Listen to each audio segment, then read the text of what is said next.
Buenos días. Bueno, a mí darle también a ustedes las gracias, ¿no?, por haberme invitado tanto a la Red de Municipios por la Agroecología como al Ayuntamiento de La Laguna. Me parece súper interesante. Ayer aprendí también un montón. Aquí yo creo que aprendemos todos y todas. Y nada, bueno, pues doy comienzo para hablar de las directrices de ordenación del suelo agrario. No, bueno, yo he estructurado así un poco la presentación para hablar de, pues, el origen de estas directrices, de qué fases consta este instrumento de ordenación, de los datos que tenemos del suelo agrario respecto a la ordenación, en la fase actual en la que estamos, ¿no?, la aprobación inicial de estas directrices. Hablaré también de esos parques agrarios, que ya veremos que difieren un poco de lo que nos hablaron ayer, de los parques agrarios que se están creando en la península, y otras cuestiones que llevamos a cabo desde la Consejería complementarias también, pues, para proteger este suelo agrario y las actividades agrarias que en él se desarrollan, ¿no? Pero bueno, antes de empezar, bueno, ¿qué situación nos encontramos actual y la que nos encontramos hace 8 años? Ayer dijo ya el consejero que llevamos ya 8 años con esto, ¿no? Pues las noticias, la verdad, que son un poco alarmantes, ¿no? Canarias corre el riesgo de perder 1 de cada 5 hectáreas de suelo agrícola. Canarias abandona el 62% de sus tierras aptas para la agricultura. Ahora, en estos últimos años, tenemos una cuestión nueva, ¿no? Ayer Marian Rojas hablaba de que el espacio, el suelo agrario ocupa espacio, ¿no? Y también tenemos ahora las energías renovables, ¿vale? Sí a la soberanía energética, pero no a costa de la soberanía alimentaria, ¿vale? Hay que trabajar también en ese campo. ¿Solo la agricultura? No, también la ganadería. También tenemos problemas con la ganadería, ¿no? Canarias pierde en 10 años 1 de cada 4 granjas. ¿Es todo cuestión de ordenación del territorio? No, por supuesto que no. No es todo por problemas de la ordenación del territorio. Hay cuestiones, nosotros importamos mucha producción de fuera, ya lo hablábamos ayer, ¿no? Hay productos subvencionados para que lleguen aquí, encarecimiento de los costes de producción, muchas trabas burocráticas. Ahí sí que entra algo de ordenación, ¿no?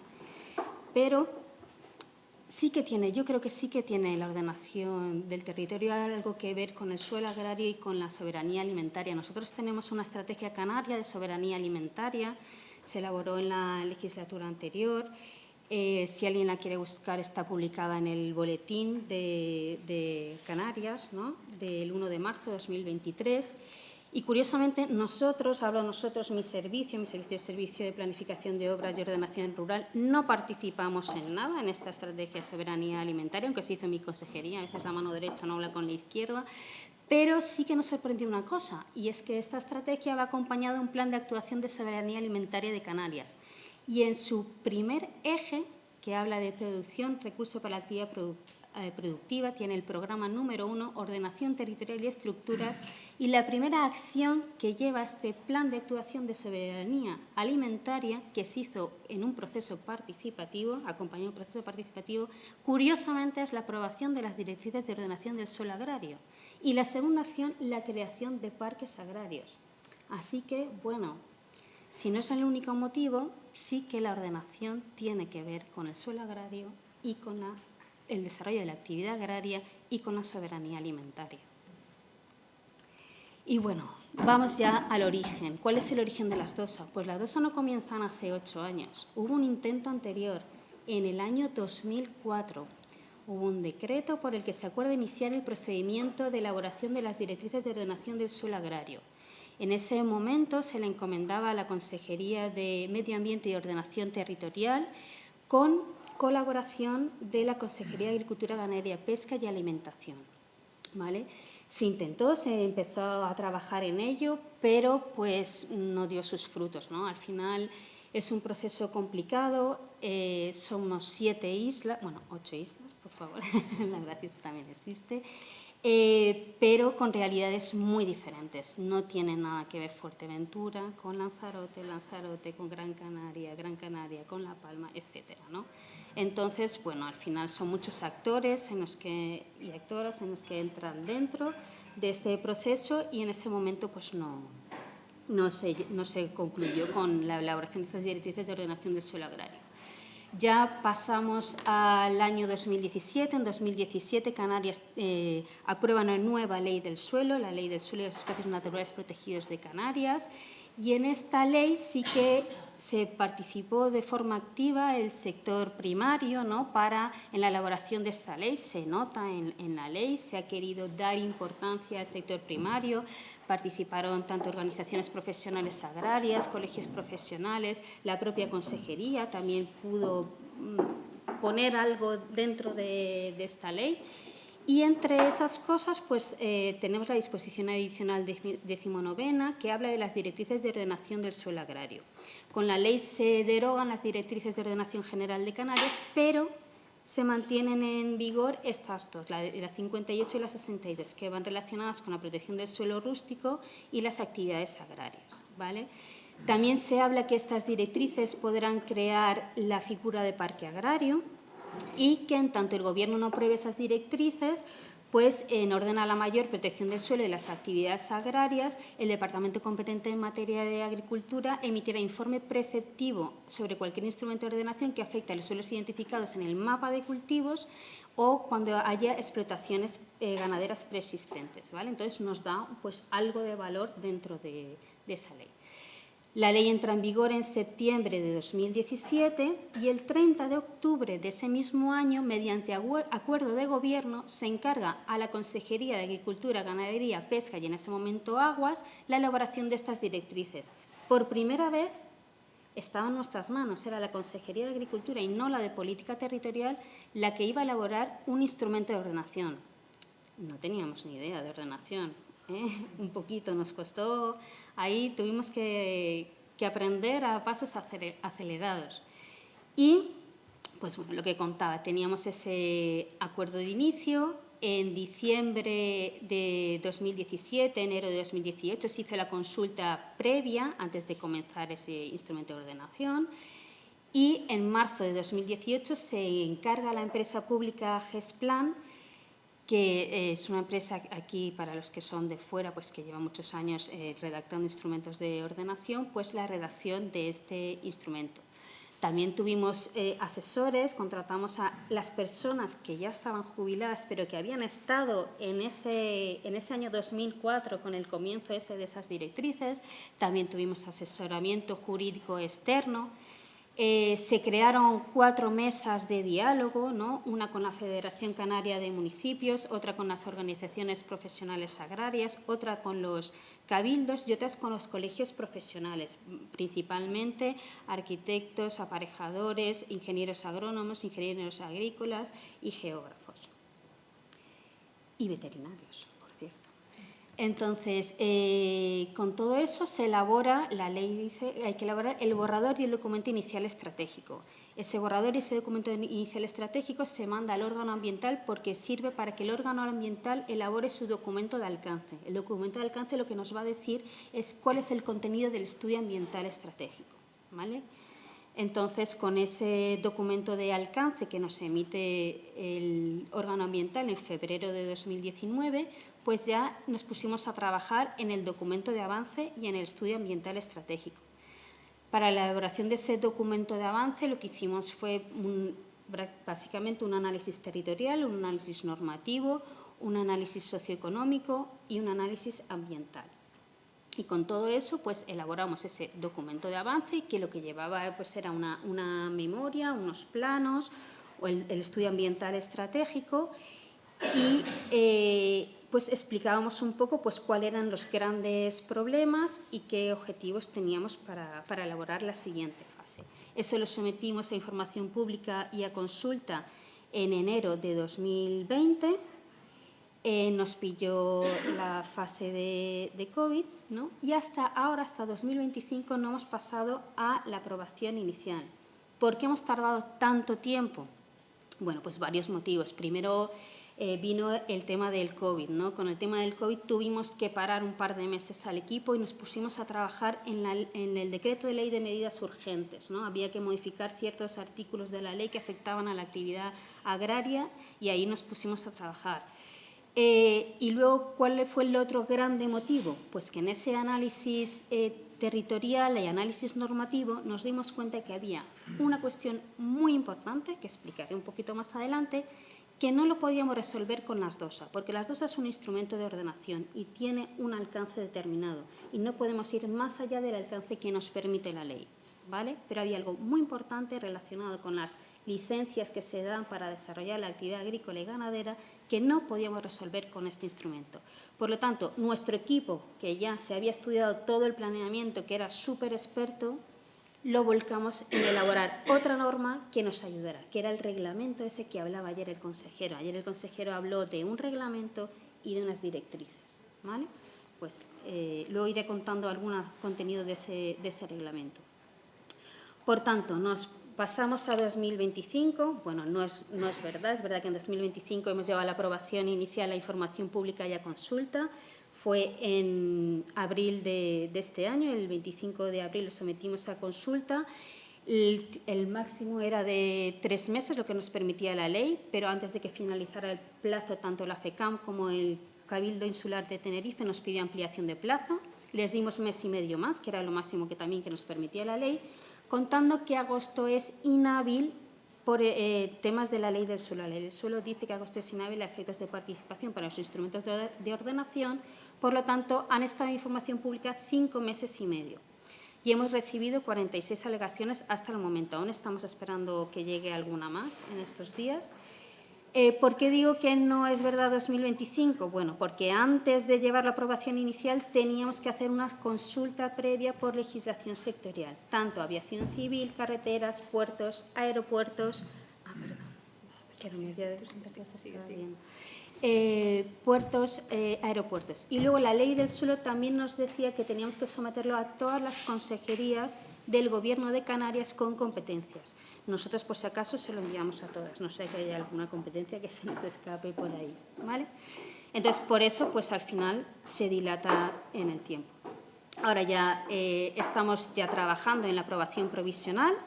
Una vez elaboremos la nueva normativa con todas las alegaciones, las que estimemos y las que no, pues les justificaremos por qué, iremos a aprobación provisional.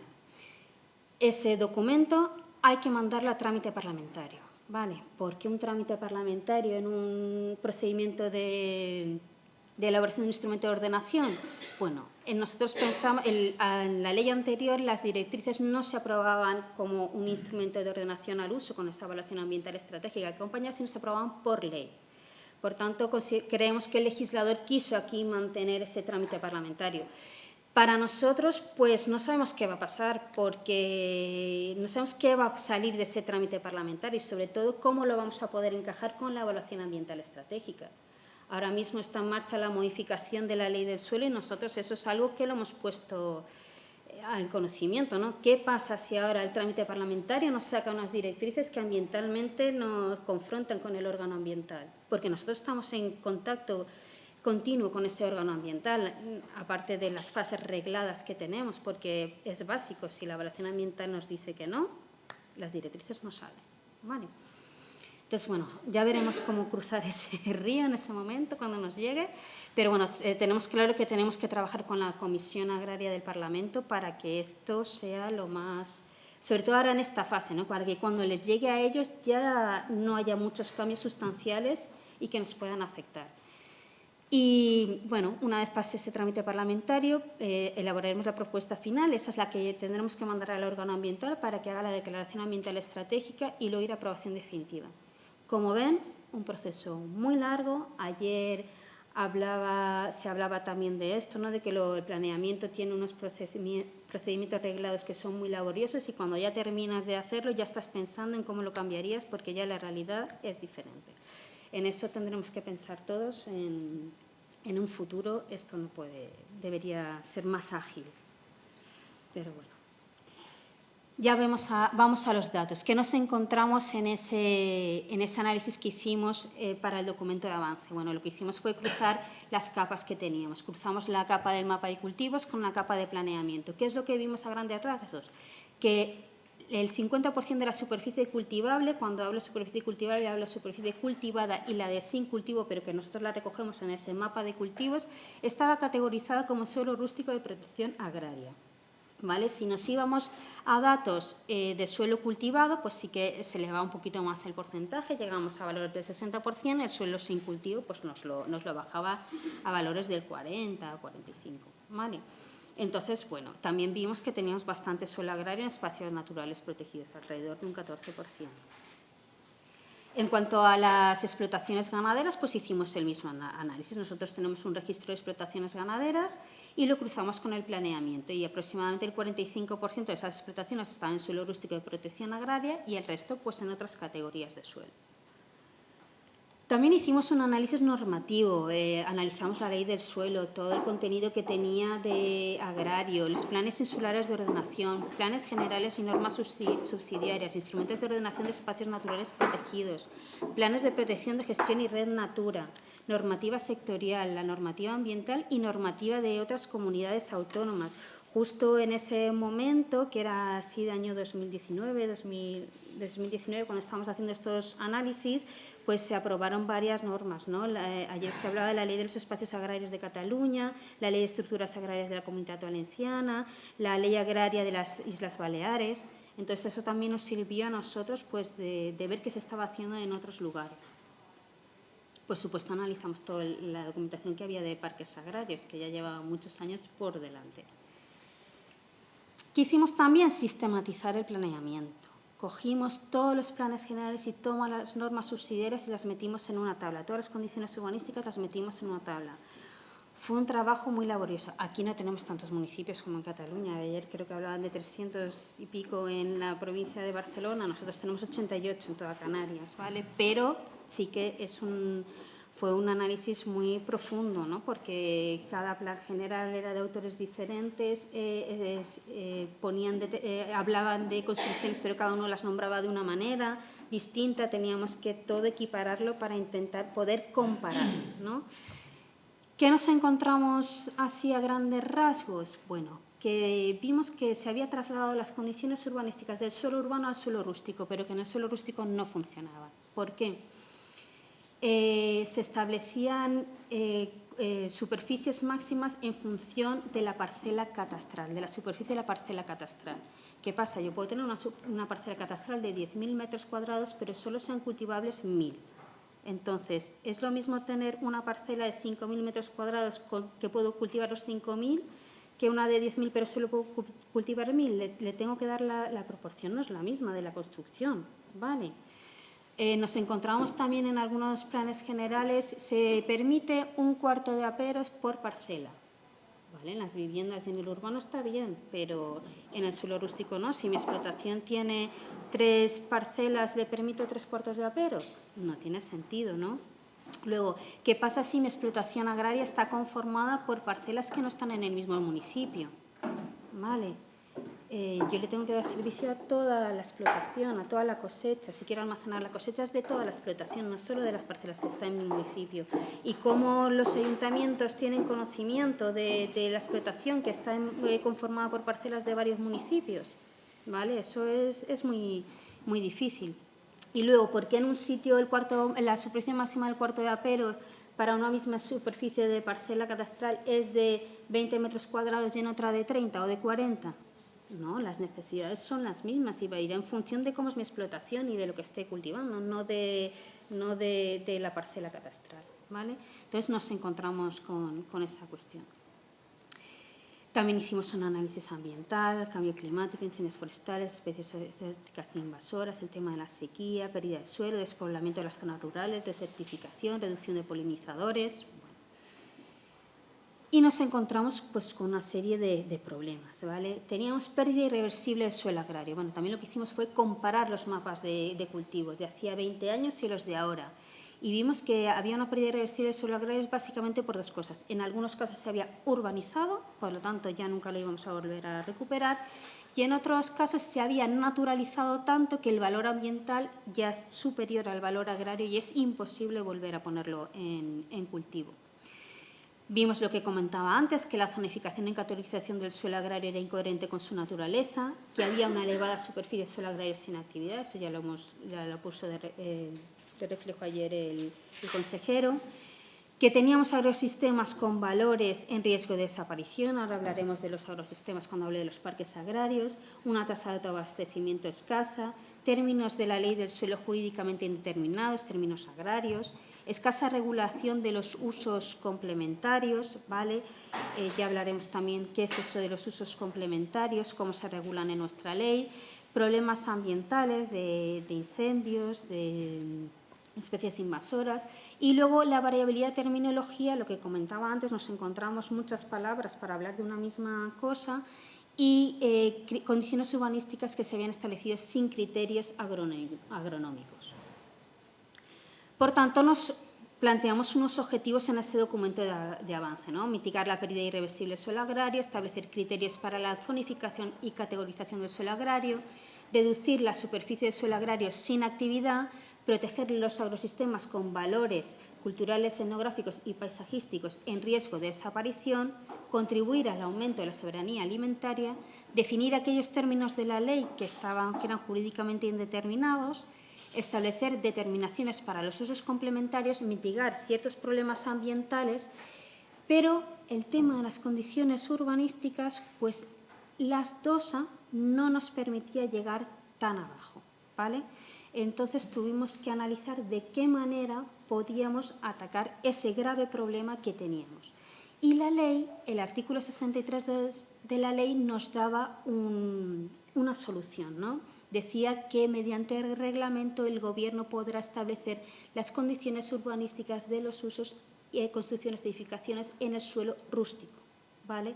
Entonces, nosotros aprovechamos eso que nos permitía la ley para elaborar un reglamento regulador de los usos agrarios y de los usos complementarios, que, entre otras cosas, lo que regula son las condiciones urbanísticas de las edificaciones, construcciones e instalaciones agrarias, ¿vale? Se han definido un montón de construcciones, edificaciones e instalaciones agrarias y se han dado condiciones urbanísticas que sean proporcionales a la explotación agraria. ¿Qué es lo que dice la ley? Nuestra ley de ahora dice que tienen que ser proporcionales a la explotación agraria. Ese también es un problema que nos encontramos, ¿no?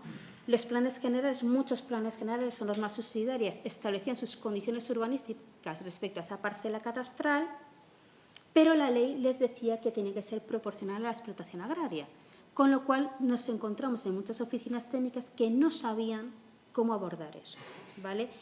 Además, aquí con la ley anterior estaba la calificación territorial, que todas iban al Cabildo, y el Cabildo decía si era proporcional o no, pero eso también se elimina y entonces, claro, los ayuntamientos se encuentran un poco que sí, que querían esa autonomía, pero luego no tienen personal para decir si esta construcción, este proyecto que me están presentando es proporcional o no a la explotación agraria, porque mi plan general no habla de explotación agraria, ¿vale?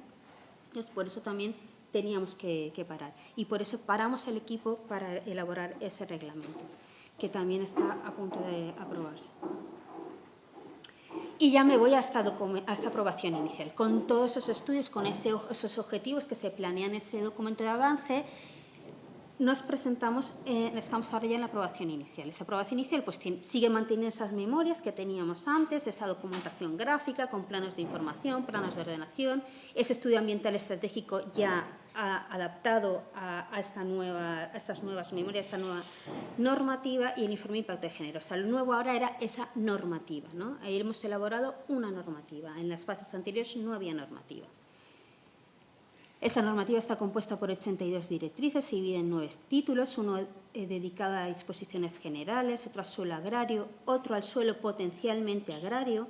Aquí hay que recordar que nuestra ley dice que el suelo rústico de protección agraria es aquel suelo para la ordenación del aprovechamiento o del potencial agrícola, ganadero, piscícola y otros aprovechamientos y usos compatibles, ¿vale? Hay que ver también suelo agrario y suelo potencialmente agrario. Se habla de la potenciación de la actividad agraria, se establecen los criterios de ordenación, necesidad, vinculación, proporcionalidad, ubicación. Establecemos una serie de criterios de dimensionamiento de las edificaciones, construcciones e instalaciones, qué es lo que tenemos que tener en cuenta a la hora de dimensionar esas construcciones, edificaciones e instalaciones. Hablamos de los usos complementarios, establecemos también unas directrices encaminadas al desarrollo sostenible y un título dedicado a los parques agrarios. ¿Cuál es el ámbito de aplicación de las DOSA? Bueno, pues nuestro ámbito de aplicación es el suelo rústico de la comunidad autónoma exceptuando carreteras, aeropuertos, puertos, zonas militares, etcétera, servidumbres, todo eso que la legislación sectorial nos dice que ahí no nos podemos meter. Y luego, respecto a los parques agrarios, también tenemos delimitación de parques agrarios que tienen zonas urbanas y urbanizables, ¿vale? En ese aspecto también es ámbito de las DOSA, pero solo a efectos de medidas de política agraria, ¿vale?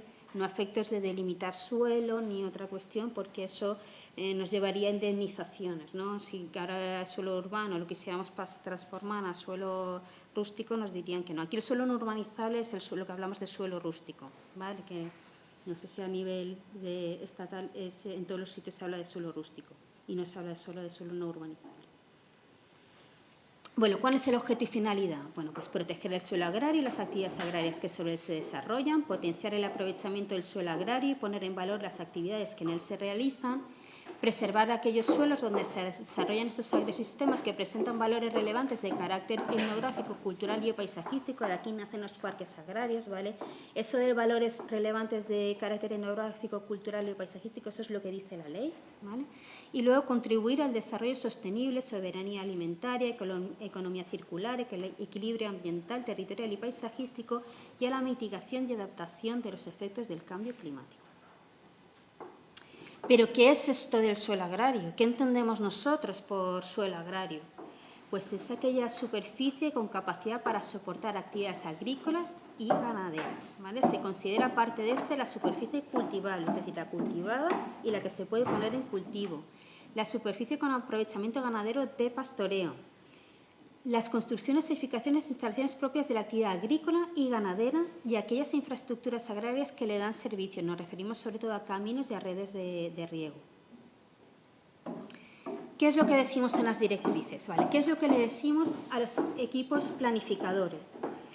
Primero, le damos herramientas. Usted en su municipio o en su isla tiene que identificar el suelo agrario, ¿vale? ¿Y qué herramientas dispone para identificar ese suelo agrario?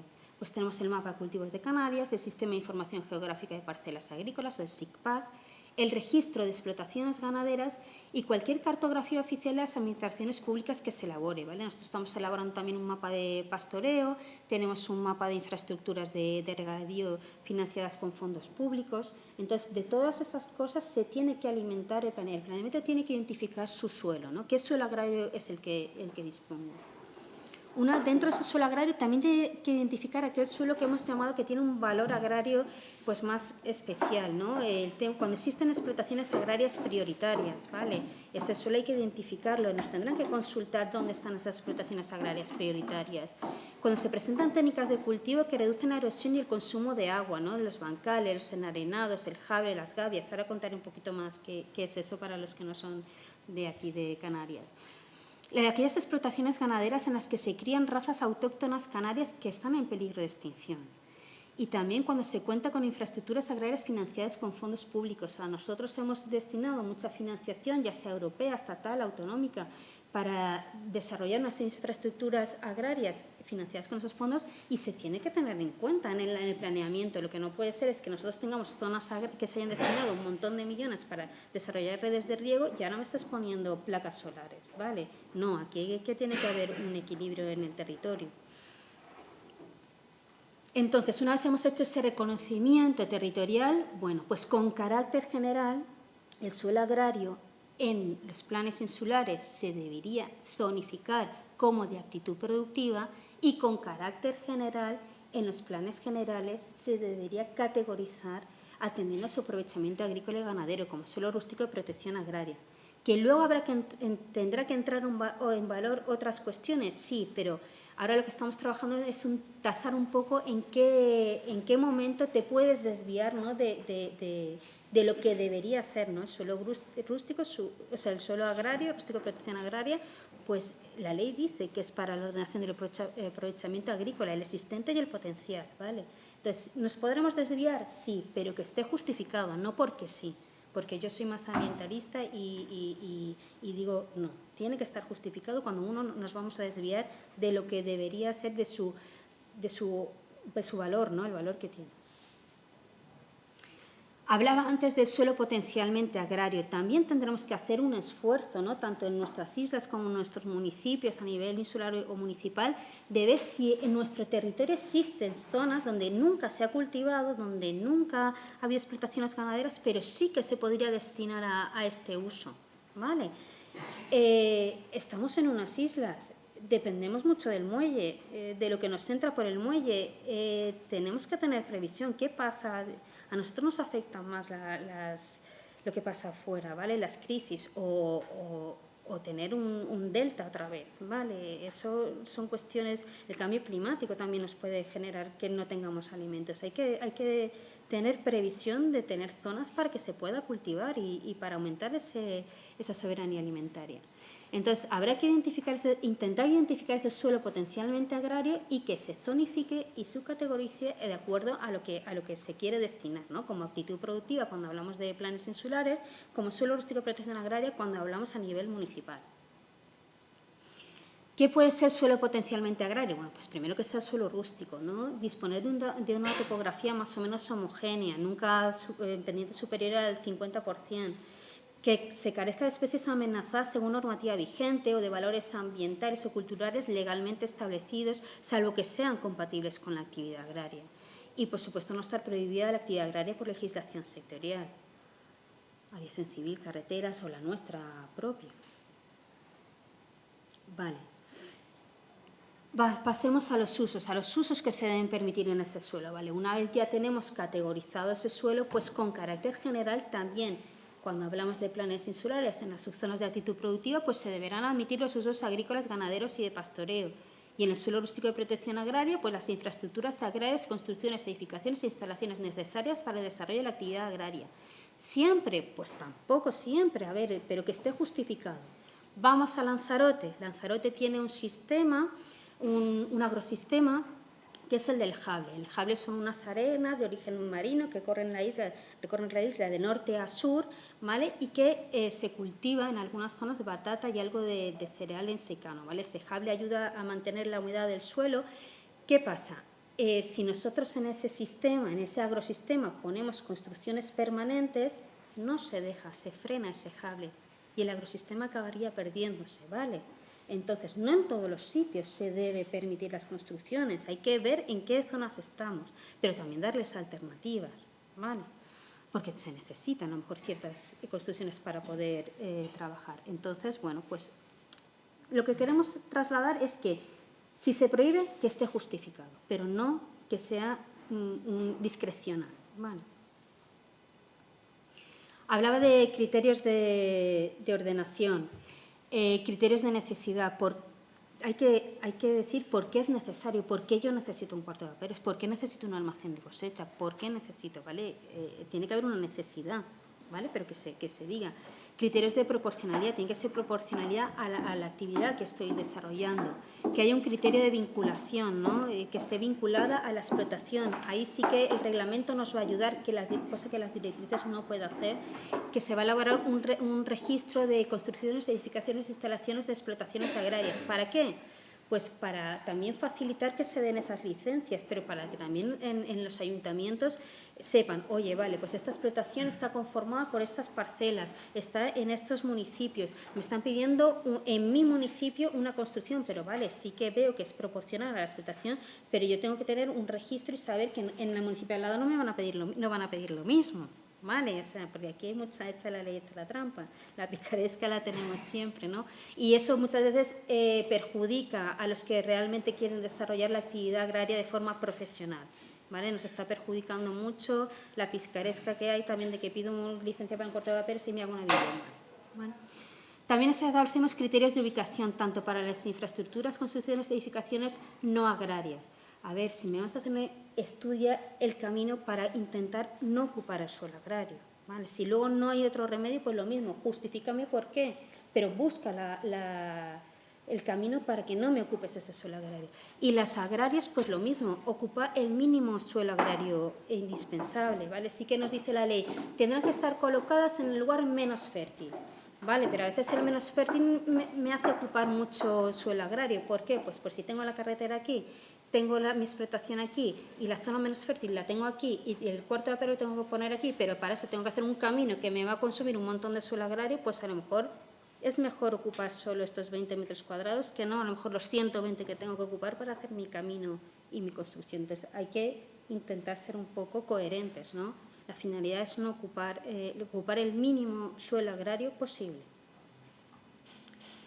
Lo que contaba, criterios de dimensionamiento. Es verdad que el reglamento es mucho más específico, te dice para cada construcción, edificación, instalación concreta qué es lo que se debe tener en cuenta a la hora de dimensionarla, pero sí que en las directrices queríamos dejarlo también de forma genérica. Nunca sabemos si puede decaer el reglamento y se quedaría ahí un vacío, ¿no? Entonces, pues, por ejemplo, los alojamientos ganaderos, pues se tendrá que tener la especie y la raza animal que se quiera meter dentro del alojamiento ganadero, la orientación se quiera criar, la orientación productiva, el número de cabezas ganaderas, la tecnología de manejos. A veces diferentes tecnologías de manejo no requieren más espacio. Hablamos, por ejemplo, de si queremos huevos camperos o en jaula, no tiene nada que ver el manejo que se hace de la producción, ¿no?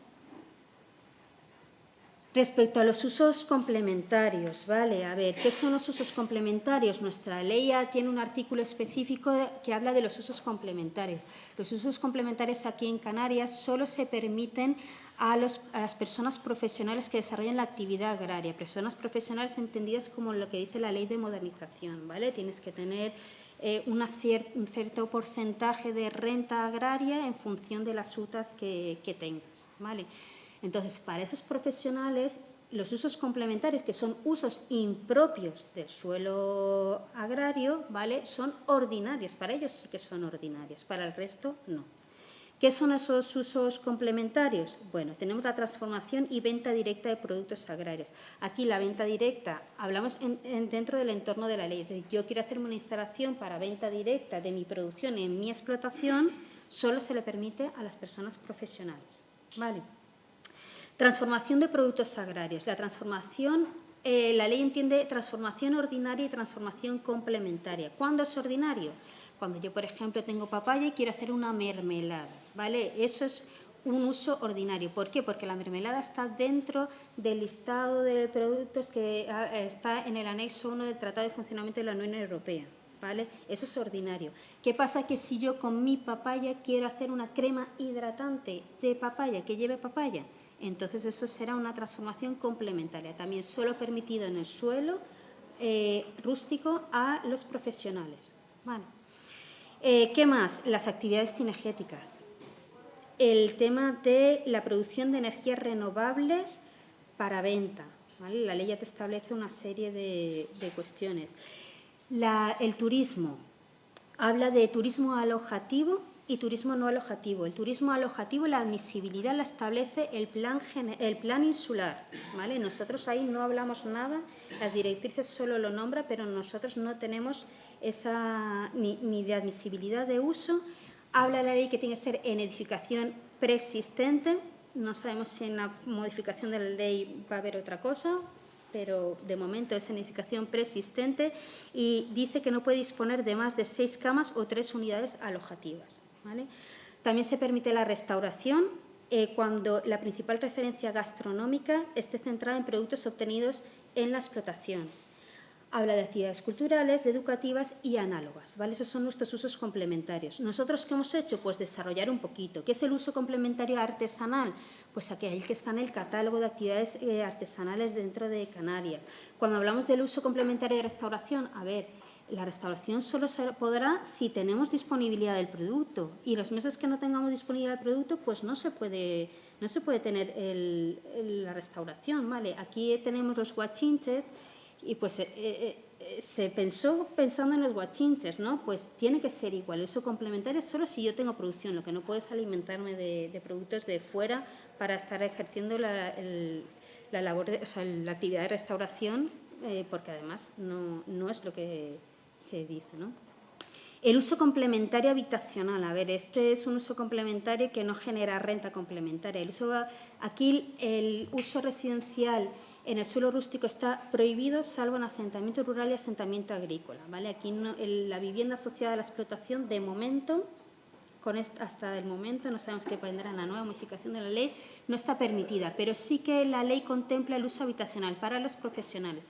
¿Para qué? Pues para tener un espacio tanto para aquellas explotaciones, se pensó con aquellas explotaciones de alto valor económico que necesitan que haya alguien que esté vigilando la explotación, o para el tema de las explotaciones ganaderas, asistencia a parques y todo eso que necesita alguien alojamiento, ¿vale? Y luego los análogos, que también damos unas pinceladas. Ya sé que voy un poco de tiempo. 10 minutos, ¿no? Sí. Vale. El tema de desarrollo sostenible. También establecemos alguna directriz en cuestiones de prevención de incendios forestales para que se permita el uso agrícola y de pastoreo como herramienta para la lucha contra incendios forestales. Se habla mucho de ese mosaico, ¿no? El paisaje mosaico que está ayudando en ciertos lugares a la prevención de incendios forestales. El empleo de técnicas de cultivo como enarenados, construcción de bancales u otras de naturaleza análoga para prevenir la erosión de la superficie cultivable. Actuaciones frente a catástrofes naturales, ¿no? Se habla de establecer medidas tendentes a restablecer o reubicar a superficie cultivada a los animales de producción, infraestructuras, construcciones, edificaciones o instalaciones agrarias cuando se dan catástrofes naturales. También aquí hay que pensar lo que pasó con el volcán, ¿no? de La Palma, aparte de otros desastres naturales que puede haber, como lo que ya hemos visto en otros lugares, ¿no? Con el tema del agua, etc. En la propagación de especies exóticas invasoras, ¿no? El fomentar la puesta en cultivo de baldíos para reducir la propagación de especies exóticas invasoras. Ayer hablaban también del tema de las plagas, ¿no? Lo estamos viendo ahora con la filoxera, ¿no? Que se está viendo mucho en parcelas abandonadas. También establecemos directrices para el uso racional de los recursos hídricos y para la disponibilidad de agua. Aquí nos encontramos, por ejemplo, en aquellas islas que hay relieve, ¿no? El agua, aquí no hay ríos, aquí el agua es muy complicada, ¿no? Y entonces en esas islas con relieve, ¿no? Que donde tenemos galerías y el agua va de las zonas altas a las zonas bajas, nos encontramos muchas veces que esas zonas altas están protegidas ambientalmente, ¿no? Y nos encontramos muchas prohibiciones para llevar el agua a donde se desarrolla la agricultura. Nos ha pasado, ¿no? de proyectar una red de riego y por un camino ya existente que va enterrada para que luego no haya impacto paisajístico y todo eso, pero de repente por aquí va el camino y por aquí suelo rústico de protección paisajística, prohibidas las infraestructuras. Y tenemos que desviarnos. El destrozo que se hace muchas veces es mayor, ¿vale? Y a veces, pues eso, lo que decimos es, bueno, suelo rústico de protección ambiental, que se permita, vale, sí, que vayan por esos caminos ya existentes, que vayan enterradas, pero que nos dejen pasar las redes de riego por ahí, ¿no? Bueno, acceso a energía renovable, fomento de la actividad apícola, protección de vías pecuarias, disponibilidad de sustratos para actividades agrícolas, etc. Y ya vengo a los parques agrarios, ¿vale? También regulamos los parques agrarios, ¿vale? ¿Cómo se entienden aquí los parques agrarios? Aquí no hablamos de espacios agrarios en zonas periurbanas, ¿vale? Aquí la ley lo que quiso es preservar aquellos agrosistemas que presentan valores relevantes con carácter etnográfico, cultural o paisajístico, cuya conservación se basa en evitar su abandono mediante la potenciación de una actividad agraria sostenible con la aplicación preferente y diferenciada de las medidas de política agraria. ¿Qué nos encontramos aquí? Pues que primero nuestros parques agrarios, nosotros estudiamos lo que estaba pasando, llevaban tantos años ya trabajando en la península, nos encontramos que allí se habían empezado los parques agrarios desde abajo, vimos ayer un movimiento sindical y aquí los parques agrarios venían desde arriba. Primero la ley y luego había que crearlos, ¿vale? Por tanto, lo que pensamos es que no lo podíamos crear desde el despacho, encerrados en nuestros despachos. Había que crear un proceso participativo, había que involucrar a la gente que desarrollaba la actividad agraria, ¿vale? Porque si no, no iba a funcionar. ¿Qué es lo que hicimos primero? Bueno, estudiamos los diferentes agrosistemas que existen en Canarias, con esos valores que podíamos hablar culturales, etnográficos o paisajísticos. A grandes rasgos, ¿qué agrosistemas nos encontramos? Bueno, pues el jable ese que contaba antes en Lanzarote, ¿no? Ese es un agrosistema único que se da solo allí. En Lanzarote la gente lo conoce por la jeria, ¿no? Esa viña cultivada en el picot. Pero tiene otro agrosistema muy característico, que es este jale que solo se da, y es arena de origen marino, no tiene nada que ver con el volcán. Y se producen unas batatas de mucha calidad en secano, y también aparte de cereales. Se ha ido perdiendo muchas superficies, ¿verdad? Pero bueno, ahí intentamos, aún hay gente trabajando que tiene conciencia en ese agrosistema y aún se puede hacer cosas, ¿no? Tenemos esos enarenados, ahí sí que nos trasladamos un poco a la Jeria, ¿no? Enarenado de origen volcánico. Tenemos enarenados naturales, que lo que se hace es donde ya existe todo ese picón. Picón, cuando tenemos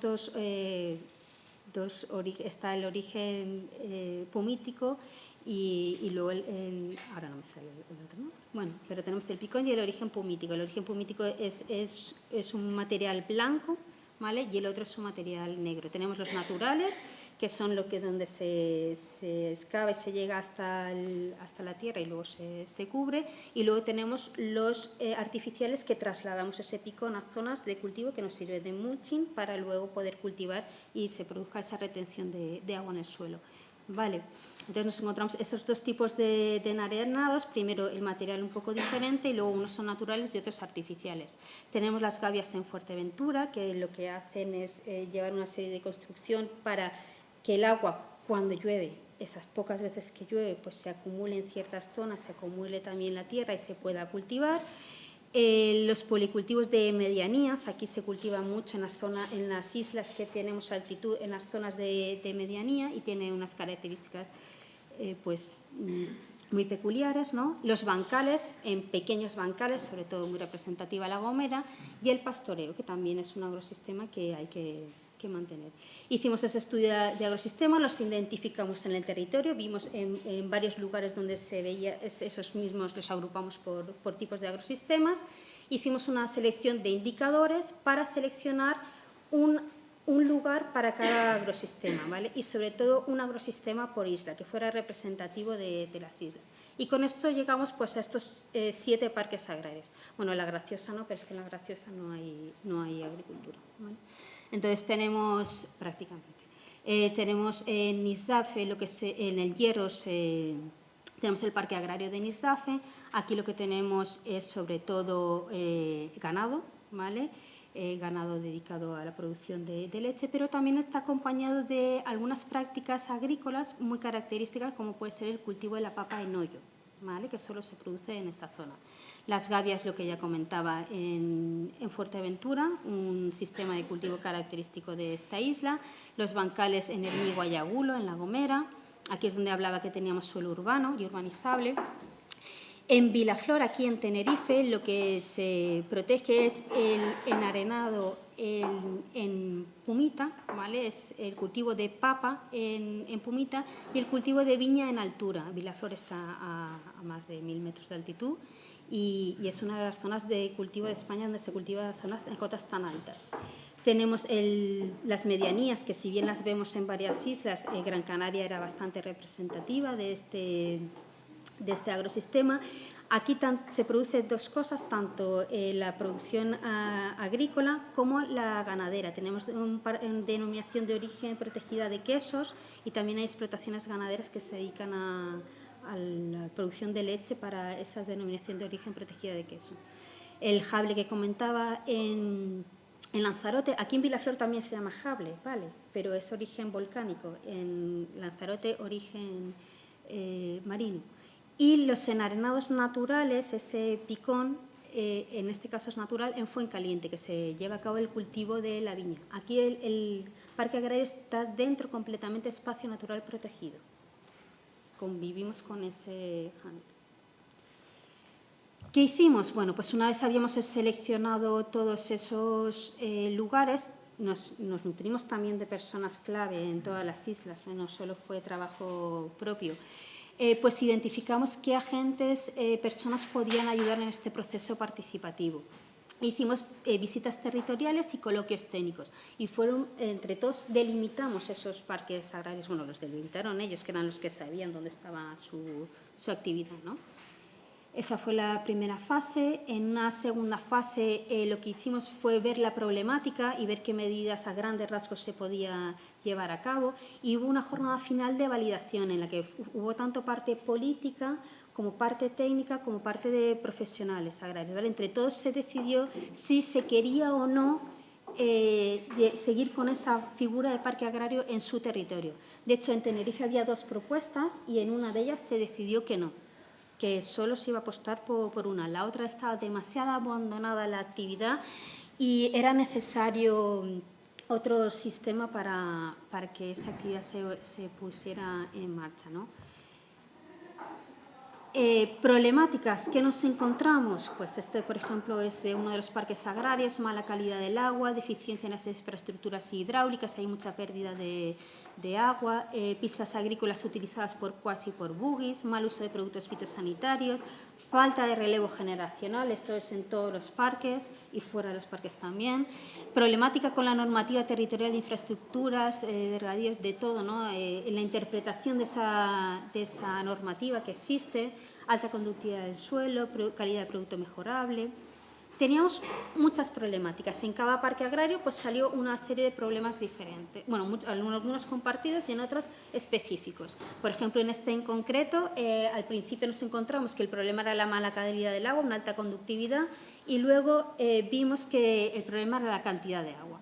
Bueno, de ahí voy a intentar, lo agrupamos en bloques temáticos para empezar a trabajar y se priorizaron en cada parque qué era más importante en su parque agrario. De ahí, la siguiente fase fue empezar a concretar esas medidas, ¿vale? Primero, en el primer año hablamos de los bloques temáticos que habrían priorizado y en el segundo año de los bloques que no habían priorizado la vez anterior. ¿Y ahora en qué estamos trabajando? Bueno, estamos trabajando, ahora lo comentaré, en contratos territoriales. Lo que se ha establecido a grandes rasgos, bueno, son unas líneas de actuación generales en las cuales se beneficien todas las personas presentes dentro de ese parque agrario que desarrollen la actividad. Puede ser una red de riego, cualquier cosa de forma que se beneficien todos y luego una serie de actuaciones que solo se beneficien de forma individual, en forma de contrato territorial o subvención hecha a medida, ¿vale? A cambio se deberá cumplir una serie de cuestiones, ¿vale? Pues en eso es lo que estamos trabajando, ¿vale? ¿Qué cosas se podrían subvencionar o establecer mediante contratos territoriales y qué cosas se deberían cumplir, ¿no? Y que también la gente pueda acceder a eso. Todo esto se ha trasladado a la normativa, pero de forma muy genérica, ¿vale? Objetivo de los parques agrarios, pues desarrollar acciones tendentes a mantener y potenciar los agrosistemas y la actividad agraria, conjugando la modernización con el respeto a los valores. A ver, tenemos que dejarles trabajar y desarrollar la actividad y hay que modernizar también un poco, siempre y cuando se mantengan esos valores que se quieren proteger. Favorecer el carácter multifuncional de la agricultura, promover la renovación generacional, promover buenas prácticas agrarias. Estamos estudiando cuáles son las buenas prácticas agrarias dentro de cada parque agrario. Cada parque agrario es diferente y tiene sus buenas prácticas agrarias. Dar respuesta a las problemáticas y necesidades de los parques agrarios, utilizar el contrato territorial, lo que comentaba, como medida de política agraria preferente y diferenciada, y difundir y promover la marca de parque agrario. También estamos pensando en una marca de parque agrario, ¿vale? Pero las directrices no nos sirven únicamente para estos parques agrarios, porque lo que comentaba antes, es un instrumento de ordenación y tiene el alcance que nos da la ley. Y nos dimos cuenta de que necesitábamos algo más. Y aquí está este reglamento que comentaba antes, que utilizamos para las condiciones urbanísticas, pues también lo aprovechamos para elaborar, para arreglar ciertas cosas de los parques agrarios, como son los contratos territoriales y la Comisión de Parques Agrarios. Contratos territoriales, pues para que no solo puedan estar establecidos desde el Gobierno de Canarias, sino también por los cabildos insulares y por los ayuntamientos, porque había tanto cabildos insulares como ayuntamientos que también disponen de financiación y les gustaría también participar en financiación para esos parques agrarios, ¿vale? Y por otra parte, esa comisión no es un consorcio, no es algo tan como escuchábamos ayer, ¿vale? ¿Qué se pretende con la comisión?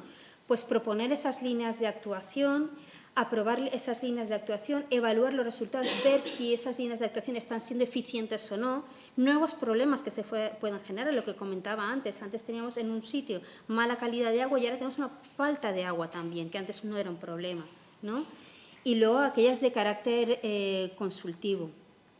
¿Quién estará en esa comisión? Pues el titular, la presidirá el titular del Departamento de Gobierno de Canarias con competencias en materia de agricultura, luego personas funcionarias del Gobierno de Canarias con competencia en materia de agricultura y ganadería, también del Gobierno de Canarias con competencia en materia de ordenación del territorio. Respecto al Cabildo Insular, pues persona también con competente en materia de agricultura, ganadería y desarrollo rural. De cada ayuntamiento también tendrán voz del área competente en materia de agricultura, ganadería y desarrollo rural. También persona física jurídica representante de las personas titulares de las explotaciones agrarias, persona representante de organizaciones profesionales agrarias y persona representante de los grupos de acción local. Aquí los grupos de acción local hay uno en cada isla, ¿vale?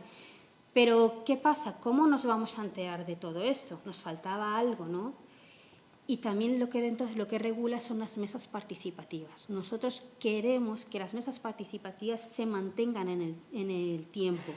Las personas que desarrollan la actividad agrícola y ganadera son las que mejor saben lo que funciona, lo que no funciona, ¿vale? Entonces, nosotros queremos seguir teniendo esa participación y que eleven a la comisión qué es lo que está funcionando, qué es lo que no está funcionando, qué nuevos problemas tienen, qué es lo que aún hay que resolver, y que sea la otra, la ejecutiva, ¿no? La que busque financiación, busque la manera de darles solución, ¿no? Pero que las soluciones también vengan de ellos y de ellas, no de nosotros arriba, que no nos enteramos de nada. Y bueno, ya termino básicamente. Quien quiera consultar las directrices de ordenación del suelo agrario, hay una página web colgada en la página web de la Consejería. Ahí están todas las fases, ahí podrán consultar todo lo que se ha ido elaborando hasta el momento. Está la aprobación inicial, seguiremos colgando ahí a medida que vayamos avanzando. Y luego, bueno, ¿qué otras acciones complementarias? Hablábamos del proyecto de reglamento, que esperemos que se apruebe, si no este año, principios del que viene. Como comenté, también intentamos participar activamente en las modificaciones que se van produciendo de la ley del suelo. En esta, como cosas así grandes que hemos metido, son los parques agrarios. Nosotros entendemos que el concepto de parque agrario se debe ampliar. Debemos contemplar también esos espacios agrarios periurbanos. En su día, el Ayuntamiento de La Laguna nos propuso también como parque agrario la Vega Lagunera. El tema del Rincón, que está ahí, también se habla de si podría ser un futuro parque agrario y que se reactive un poco, porque la figura que tiene actual pues no, tienen algún problema, ¿no? Estamos trabajando con energía en el tema de las zonas de aceleración de energías renovables, diciéndoles qué suelos agrarios pueden ocupar y cuáles no, ¿vale? Diciéndoles que solo suelos agrarios abandonados, prolongados, de más de 5 años, que no haya esas técnicas de cultivo que hablábamos, ¿vale? Que no tenga esas técnicas de cultivo, que no haya infraestructuras de regadíos financiadas con fondos públicos a más de 1.500 metros. O sea, estamos intentando que, por favor, esta vez nos tengan un poco en cuenta. También está prevista y se está empezando a elaborar una ley agraria. Si nos falta esa ley agraria, todos tienen leyes, y nosotros cuando queremos actuar nos falta esa ley agraria, ¿vale? Esa sería la tercera pata que necesitamos para intentar proteger el suelo agrario, intentar que la actividad agraria y la actividad ganadera se siga desarrollando e intentar aumentar esa tasa de autoabastecimiento. Y ya, muchas gracias, acabo ya. Cualquier cosa.